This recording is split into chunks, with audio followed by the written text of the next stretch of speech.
ధాత్రి కేదార్ ఇంటికి వచ్చి, "ఏంటక్కా ఆఫీస్ నుండి వచ్చిన తర్వాత ఇంకా పడుకోకుండా ఏం ఆలోచిస్తున్నావు?" అని కేదార్ ధాత్రి అడుగుతూ ఉంటారు. "మీ గురించే" అని కౌశికి చెప్తుంది.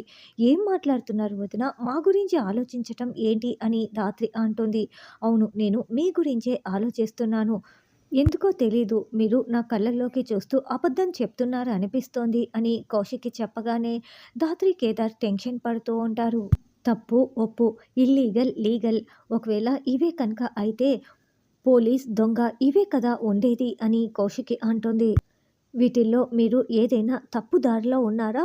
వీటిల్లో ఉన్న మీ దారేంటి? జగదాత్రి, నా వైపు చూసి చెప్పు. నిజం చెప్పు జగదాత్రి, మీరేదైనా తప్పు చేస్తున్నారా? మీరు నా దగ్గర ఏదైనా విషయం దాచిపెడుతున్నారా? మీరు నా దగ్గర దాచిపెడుతున్న విషయం ఏంటి? అసలు మీరు ఎవరు? చెప్పండి జగదాత్రి. మీరు ఏం పనులు చేస్తున్నారు? అని కౌశికి ధాత్రి కేదార్‌ని నిలదీస్తూ ఉంటుంది. దాంతో ధాత్రి కేదార్ పోలీసులన్న ఆ సంఘటనలన్నింటినీ కూడా మనకి చూపిస్తూ ఉంటారు. మరి కౌశికి ఇప్పుడు ఇంతలా నిలదీస్తూ ఉంది కాబట్టి ఇప్పుడు ధాత్రి కేదార్ నిజం చెప్తారా అన్నది రానున్న ఎపిసోడ్‌లో తెలుసుకుందాం.